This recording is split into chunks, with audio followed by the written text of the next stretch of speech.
Questions to the Prime Minister. Michelle Donovan. Question 1, Mr. Speaker.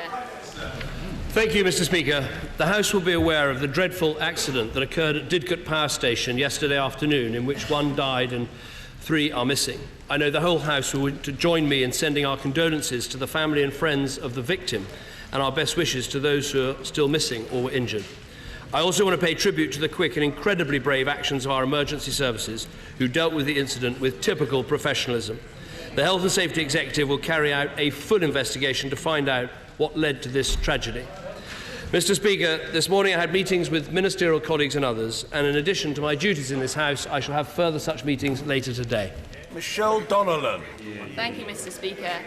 I'd just like to associate myself and the people of Wiltshire with the Prime Minister's sentiments on today's occurrence in Didcot. Wiltshire has successfully integrated a number of Syrian refugees already, including babies and children that otherwise might have frozen or starved to death in the camps. However, there has been a serious delay by the Home Office, despite Wiltshire's Council's claims to have tried to have introduced more into the area. I would like the Prime Minister to tell us what more can he do on this matter. Can he look into it? And can he also outline what can we do to fulfil our moral duty to these desperate people?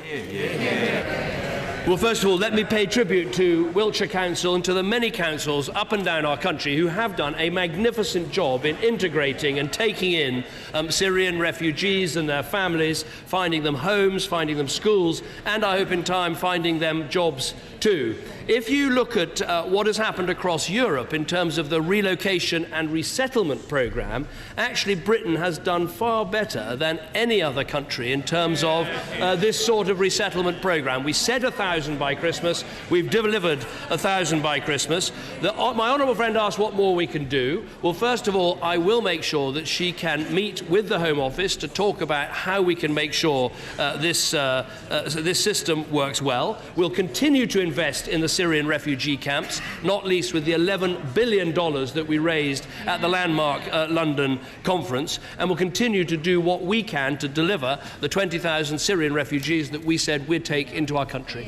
Jeremy Corbyn. Thank you, Mr. Speaker. Thank you, Mr. Speaker. I want to echo the Prime Minister's tribute to all of the emergency services in dealing with the major incident in Didcot. Our thoughts are with the families of the person who died and those with the families of those who are missing or injured. We rely on our emergency services and we should make sure they're always there for all of us.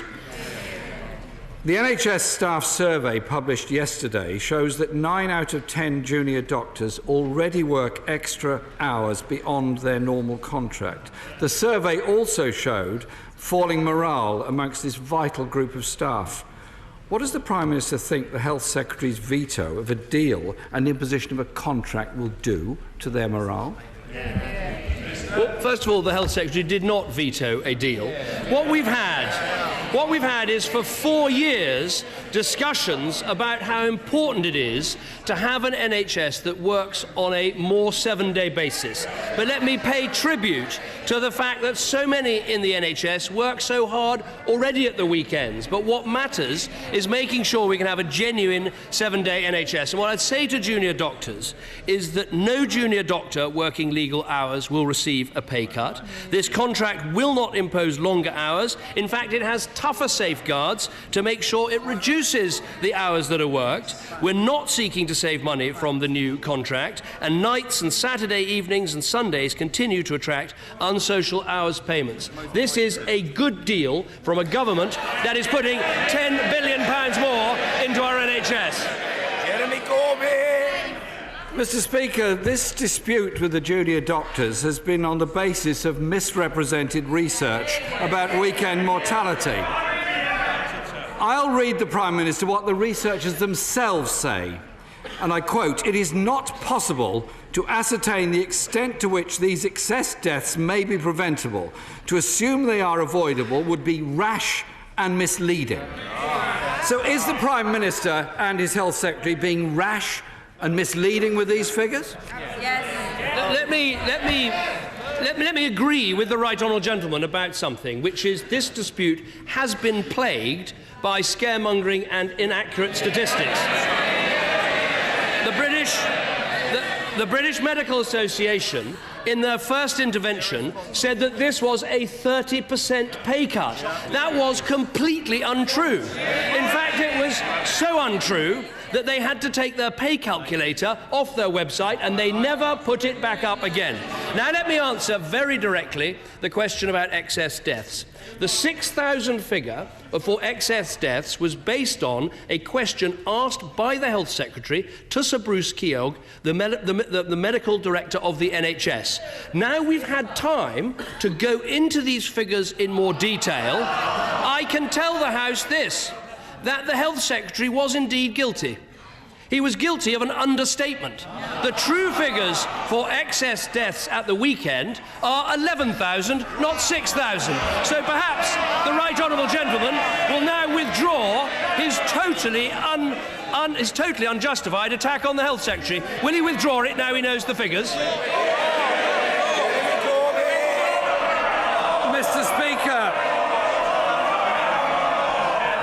Mr. Speaker, it's just worth reflecting for one moment. There is no dispute with the junior doctors in Scotland or in Wales because their governments have had the sense to reach an agreement with the junior doctors.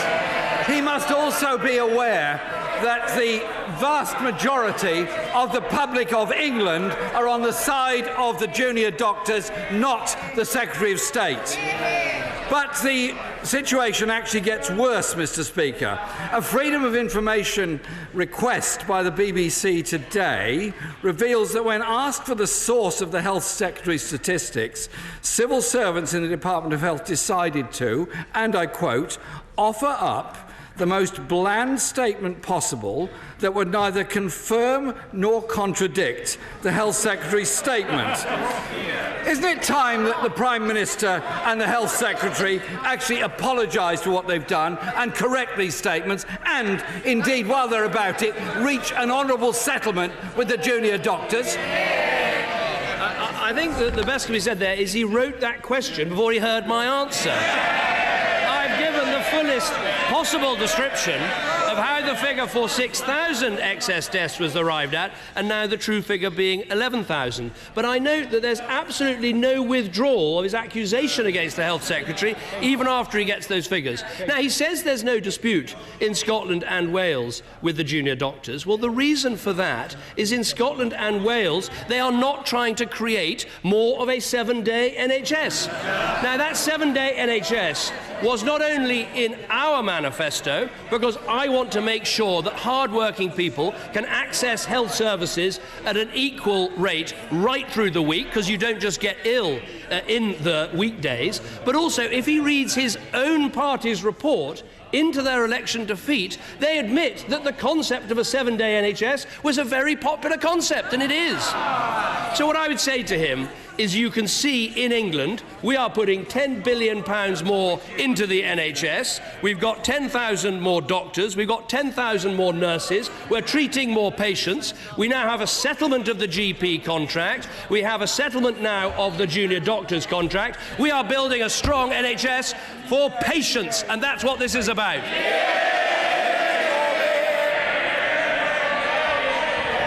Mr. Speaker, we all want a strong and successful NHS. You don't achieve that by provoking industrial action, misrepresenting research, or failing to get a grip on the cost of agency staff in the NHS, which now amounts to £4 billion. Indeed, in the Prime Minister's own local NHS trust, it's overspent on staffing costs by £11 million this year, yet has managed to spend £30 million on agency staff. Will the chair of the Oxford anti-austerity campaign be writing another letter to himself, asking his local, asking on behalf of his constituents for the Health Secretary to intervene and support his local NHS? I'm very proud of the NHS in Oxfordshire and everyone who works in it. And having met recently with the head of the Oxford Radcliffe Trust, I know that he supports this move towards more 7-day services. That's absolutely vital. Ask my mother. Oh, I think I know what my mother would say. I think she'd look across the dispatch box and she'd say, put on a proper suit, do up your tie, and sing the national anthem.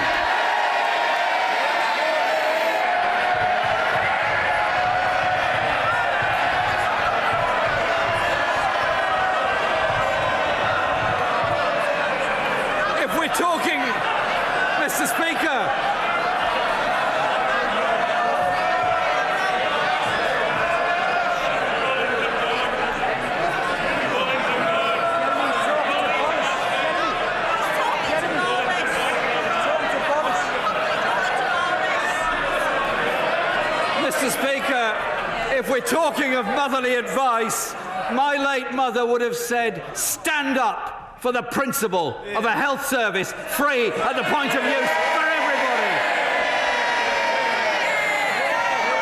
Because that's what she dedicated her life to, as did many of her generation. Mr. Speaker, we are 3/4 of the way past into this financial year. The NHS deficit is already £2.26 billion. 53% of NHS trust finance directors say the quality of care in their local area has worsened in this year. What will the deficit be by the end of next month? We will get deficits down because we're clamping down on the staffing agencies, on expensive management consultants, and introducing better public procurement. But the Honourable Gentleman has to recognise this. We said that we would back the Simon-Stevens plan, which means at least £8 billion more into the NHS, although we put £10 billion more into the NHS. At the last election and subsequently, Labour have refused to back that extra money. And so when you look at the NHS today, and my mother is equally proud of the NHS as I am, and I know she would be pleased to know 1.9 million more people going to A&E, 1.6 million more operations, 10,700 more doctors, 11,800 more nurses. And I have to say, I think if Nye Bevan was here today, he'd want a 7-day NHS because he knew the NHS was for patients up and down our country. Nye Bevan would be turning in his grave if he could hear the Prime Minister's attitude towards the NHS. He was a man with vision. He was a man with vision who wanted a health service for the good of all. I tell you, Mr. Speaker, our health service is run by brilliant people. Brilliant doctors, brilliant nurses, brilliant staff. But I've got a question for the Prime Minister from one of those brilliant doctors. His name is Ashraf, and he sent me a question saying this: as a doctor, I know full well the stresses on the NHS and the shortcomings. We already have a 7-day emergency service here. How does increasing elective work improve safety at the weekend? If a truly 7-day NHS is wanted, we need more nurses, more admin staff, more porters, radiographers, physios, all the other vital workers. Will the Prime Minister now, today, commit to publishing the Department of Health's analysis of the real cost of introducing a 7-day NHS, and will he be prepared to pay for it rather than picking a fight with the junior doctors who want to deliver it? What I think is not clear is whether or not Labour support a 7-day NHS or not. Now, we do support a 7-day NHS, and that is why we're putting in the £10 billion. That's why we're putting in 10,000 more doctors, putting in 11,000 more nurses, and crucially, yes, that is why we are looking at the contracts in the NHS to make sure it can work on a more 7-day basis. Now, the truth is this: you can go to hospitals today in our country, like the Salford Royal in the northwest of England, where they're already operating on a 7-day basis within the existing budgets. Now, this is good because they're using all their equipment on a 7-day basis. They're carrying out consultations 7 days of the week. They carry out some operations 7 days a week. That actually is good for the hospital, good for the staff working in it, and above all, it's good for patients. We don't just get ill on Monday to Friday. I want a world-class NHS. We are funding a world-class NHS. We've got world-class people working in our NHS, and together we're going to build that 7-day NHS. Chris Davis. Thank you, Mr. Speaker. With such a large number of schools in Brecon and Radnorshire facing the prospect of closure, what can my right honourable friend do to encourage the Welsh Assembly to convert state schools into free schools and academies, in order that my constituents can benefit from the improvements to education that English pupils are seeing, and hopefully save these excellent schools from closure? Well, obviously, the issue of education is devolved in Wales. It's a responsibility for the Welsh Assembly Government, but I would urge them to focus that a good education depends not only on the finance, which is there because of the way the Barnett formula works and because of the decisions we've taken about funding NHS in England. I would say it also requires high standards and the publication of league tables so people can see how their children are doing. And crucially, it requires these structural reforms, free schools, academies, introducing some diversity, some competition, and getting organisations that are passionate about education to provide state education. We want all the best organisations in there providing the best education for our children. Angus Robertson. Mr. Speaker, may I begin by associating the Scottish National Party with the comments of the Prime Minister and the Leader of the Labour Party in relation to the tragedy in Didcot. Our thoughts are with all of those who have been affected. Will the Prime Minister congratulate the Scottish Government and his own colleagues who secured a deal on financial arrangements for the next phase of Scottish devolution? The Treasury position initially endangered £7 billion of public funding in Scotland. At the beginning of this week, that was reduced to £3 billion. Yesterday morning, it was £2.5 billion. What changed the mind of the Treasury and helped them agree to a deal that will make Scotland no worse off? Well, let me agree with the right honourable gentleman. This is an excellent deal. It is an excellent deal for Scotland, but it's also an excellent deal for the United Kingdom. For those of us who want to keep the United Kingdom together, what we've just demonstrated is that you can have full-on devolution with a powerhouse parliament, with a fair fiscal settlement inside the United Kingdom. And I think that is something to be celebrated. Now we're going to move to the situation where the Scottish Government and the Scottish Parliament will have to start talking about policies and decisions rather than processes. But I'm happy that the negotiations went as they did. I'm happy we have a good outcome, and I'm happy that Lord Smith, who is responsible for so much of this work, put out a statement saying this delivers Smith and the principles in full. So no more grievance, no more fussing about process, no more arguments about the arrangements. Now is time to get on and govern. And we're indebted to Scotland's Finance Secretary John and Nicola Sturgeon for securing a no-detriment deal for Scotland. The Prime Minister is right that all parties will have to lay out their plans in advance of the May election. So, could you answer this question? Is it actually true that in this time of austerity, his party, the Conservative Party, is planning tax cuts for higher earners in Scotland? Well, it'll be Ruth Davidson, who is the only proper opposition figure in Scotland, who'll be setting out the plans. If you're worried in Scotland about having a bit of a one-party state and a lack of accountability, if you think that the Labour Party in Scotland's lost its way, there is only one choice, and that is Ruth.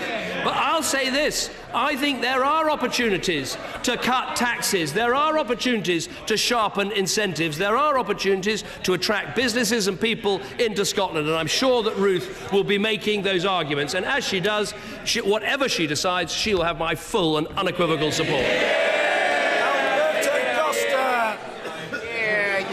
Thank you, Mr. Speaker. A recent survey undertaken by Blaby District Council showed that 96% of the 1,100 residents surveyed were satisfied with my council services. Would my right honourable friend join me in paying tribute to the Leader of the Council, Conservative Leader Terry Richardson, his councillor colleagues and all the officers in Blaby District Council who, whilst making savings that are necessary, are continuing to deliver a first-class service to the residents of South Leicestershire? Well, I'm happy to join my honourable friend in doing that, but he does make, I think, an important point, which is, yes, we had to make difficult spending decisions, not least over the last 5 years, but satisfaction with local government services actually went up. And I think this proves a larger point, which is you can reduce spending levels, find efficiencies, and provide better services at the same time. Gray.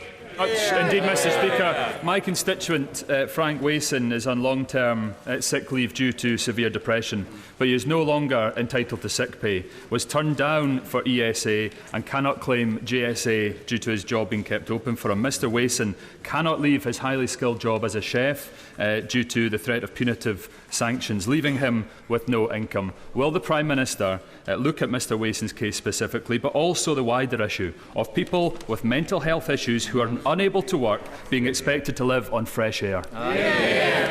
I'm very happy to look at the individual case, because the way our benefit system should work is clear, that if you are unable to work but with help could work, you should go on to employment and support allowance on the work-related activity group and get that help. If you're unable to work, you go on to the support group, you get a higher amount of money. It's not means tested, it's not time limited. For people who have mental health issues and difficulties, you've also got the new personal independence payment system, which can address some of those. So quite rightly, for a generous and compassionate country, we have a benefit system that supports those who cannot work while making sure that those who can work are encouraged to do so. Thank you, Mr. Speaker. It's fantastic news that unemployment in my constituency has fallen by 62% since 2010. However, I'm committed to helping even more residents back into work as we work towards our target of full employment. That is why on March the 18th I'll be holding a community and jobs fair, bringing together employers and the voluntary sector for residents to find out the many ways they can get suitable employment and support from charities. I would like to invite the Prime Minister to come along to this event and see for himself the resourcefulness the residents of Erewash do have. Well, let me thank my honourable friend, and I'm sure I'll be doing quite a lot of touring the country in the weeks to come, and perhaps a visit to Erewash would be very worthwhile. I've visited her constituency before. Look, we have now a much lower unemployment rate. When you look across Europe, our rate, just above 5%, is one of the lowest in Europe. But even at that rate, there's still a lot more to do to match the jobs that are being created to the people that want to work, and jobs fairs and apprenticeships and training programmes are absolutely essential so that we deliver on what we promised, which is full employment. Ian Blackford. Thank you, Mr. Speaker. The Prime Minister likes to go on about the importance of returning sovereignty to this House. Can I remind the Prime Minister that on the 7th of January we debated the issue of women's state pension and the fact that women are being discriminated by the pace of state pension increase. The House divided that day 158 votes to 0 and asked the government to mitigate the effects of this. Why has the government not respected the sovereignty of the vote of this Parliament? Well, first of all, I'd argue very strongly we are not discriminating against women. What we're making sure is there is an equal age of retirement, and that's right. And to women who have been discriminated against in the pension system in the past, the single-tier pension means many more will be retiring with a full pension. And as they do so, they have the triple lock of knowing pensions will always go up by wages, prices, or 2.5%, whichever is the highest. That's why pensioner poverty is at a record low, and that's why pensioners know they can live in security and dignity in our country. Craig McKinley. Speaker, South Thanet lags behind much of the South East across very many indices. I've launched a new body locally, the Ramsgate Regeneration Alliance, that brings together businesses and community groups. Can I invite my right honourable friend and the Coastal Communities Minister to this gem on our doorstep to see for themselves what it could and indeed should be? Well, I'm very happy to put Ramsgate on my tour list for the coming months.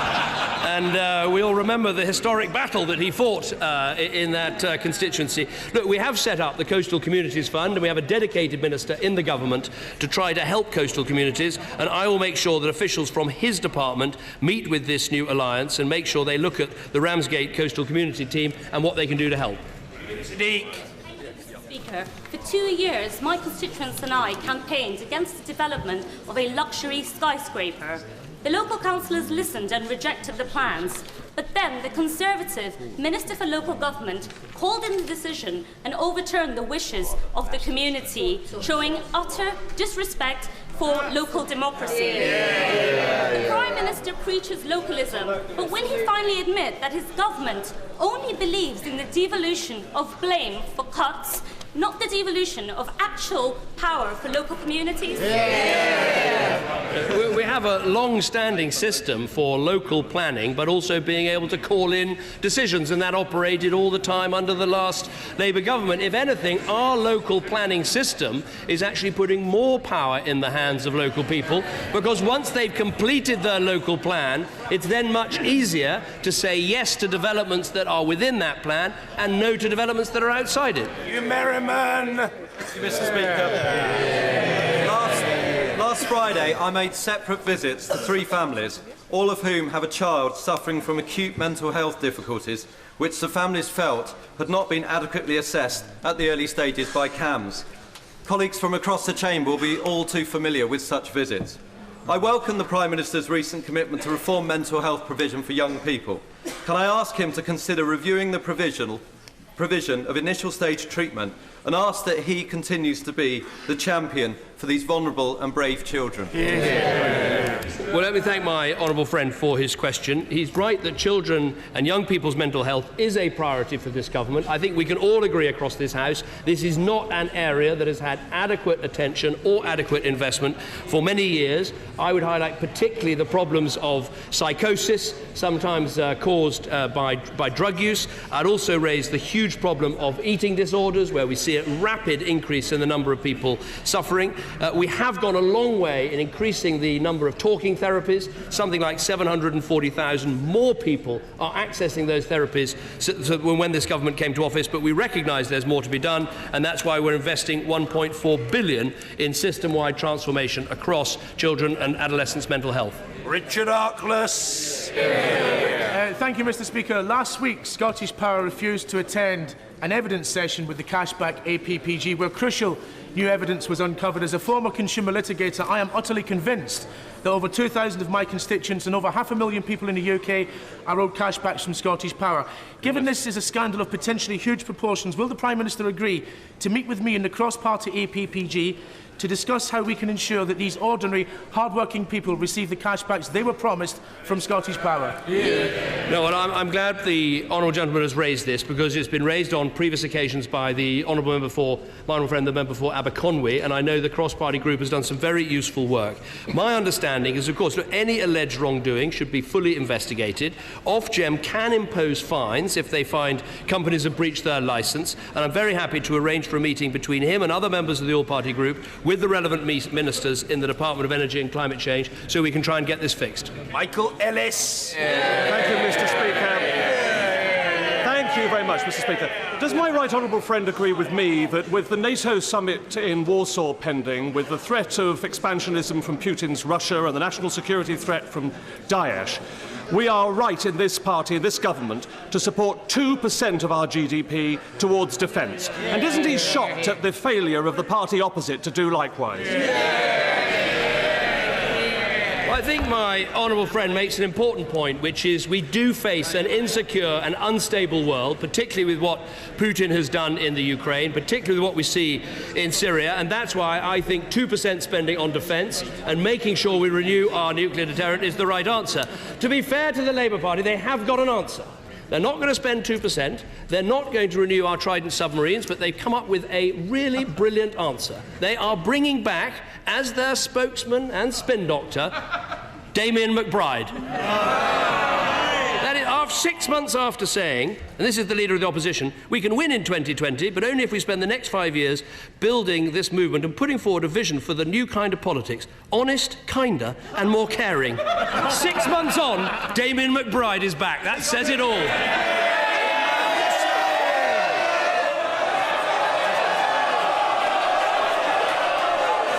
Mr. Speaker,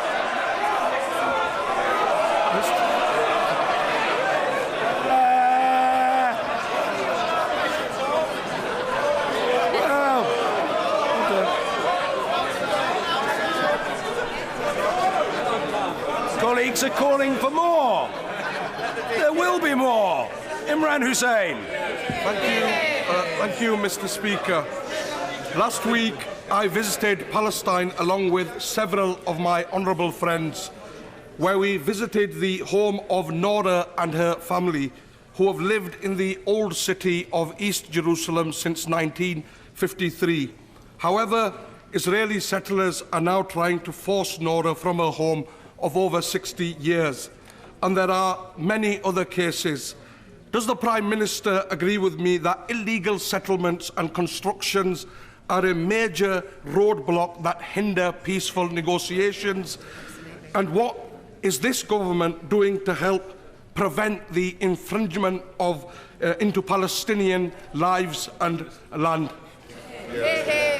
Let me say, I think the question the honourable gentleman raises is incredibly important. Look, I am well known as being a strong friend of Israel, but I have to say the first time I visited Jerusalem and had a proper tour around that wonderful city and saw what has happened with the effective encirclement of East Jerusalem, occupied East Jerusalem, it is genuinely shocking. And so what this government has consistently done and gone on doing is saying, yes, we are supporters of Israel, but we do not support illegal settlements. We do not support what is happening in East Jerusalem, and it's very important that this capital city is maintained in the way it was in the past.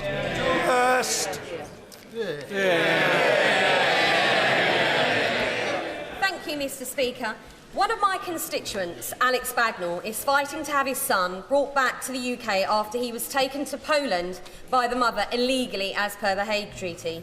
Will the Prime Minister outline what interventions the government can make to EU and Polish authorities with regards to the Hague Convention in order to help British families with the safe return of their abducted children, to offer hope to devastated families like my constituents, the Bagnalls?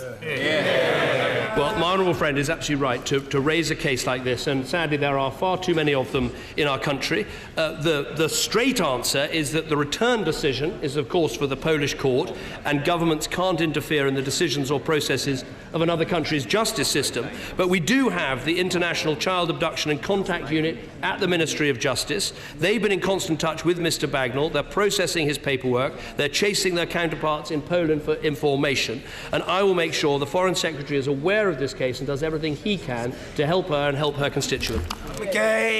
Thank you, Mr. Speaker. Oil and gas has contributed over £300 billion to Treasury coffers. The Scottish Government, trades unions and Oil and Gas UK are calling for reductions to the headline rate of tax to support the industry in its hour of need. Yet instead of the so-called broad shoulders of the UK, what we see are the slopey shoulders of the Prime Minister, repeatedly dodging his responsibilities. Will he commit to reduce the tax level on oil and gas and support this vital industry? What I would say to the honourable gentleman is, first of all, in the budget last year, we reduced the burden of tax on oil and gas, something we were able to do because of the broad shoulders of the UK. And now let us just examine what has happened since that time. Oil and gas revenues are down 94%. If there weren't the broad shoulders of the United Kingdom government, if instead this was a genuinely fiscally independent Scotland, there would be a massive black hole in your budget.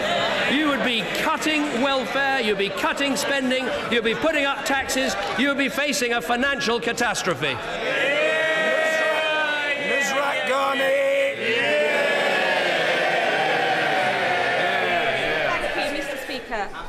Every week, 2 women are killed in England and Wales by a current or former partner. The perpetrator is the problem. The question is not why doesn't she leave, but why doesn't he stop? The Sussex Police and Crime Commissioner is piloting a programme called Drive, which aims to change the behaviour of offenders. In advance of his new strategy to tackle violence against women and girls, will the Prime Minister join me in congratulating Katie Bourne for tackling domestic violence across Sussex? I think my honourable friend is absolutely right to raise this. The crime of domestic violence, we have got better at tackling, but there's still so much more to do. I think Katie Bourne, who I know does an excellent job as the Police and Crime Commissioner, I think actually this is a good example of the sort of thing that Police and Crime Commissioners, with their higher profile than police authorities ever had, can give a real lead on, and I would urge others around the country to do exactly that. We also need to make sure we're policing these incidents properly. We also need to change the culture, but I think Police and Crime Commissioners like Katie Bourne can help lead the way.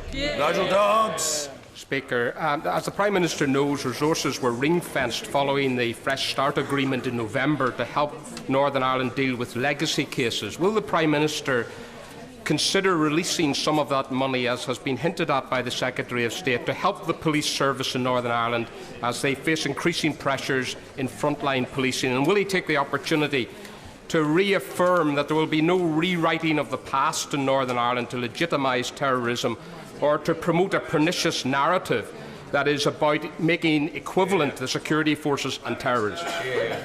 Well, what I'd say to the right honourable gentleman is that the Fresh Start Agreement was a good agreement, and an important part of it was dealing with these legacy cases and making sure they were dealt with more quickly.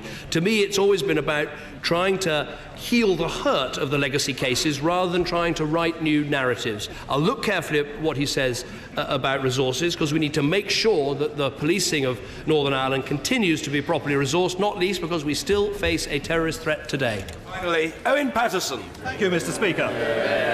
The United Kingdom endorses the Code of Good Practice on Referendums published by the European Commission for Democracy Through Law. It says equality of opportunity must be guaranteed for the supporters and opponents of the proposal being voted on, and equality must be ensured in terms of public subsidies and other forms of backing. Yesterday, Sir Jeremy Hayward sent a letter round to departments preventing ministers from having access to civil service briefing. Had the Prime Minister checked whether that letter was compatible with the guidelines on neutrality? Now, I'm very happy with the letter that was sent out for this reason, which is the government has a position on this issue. The government's position is that we'll be better off in a reformed European Union.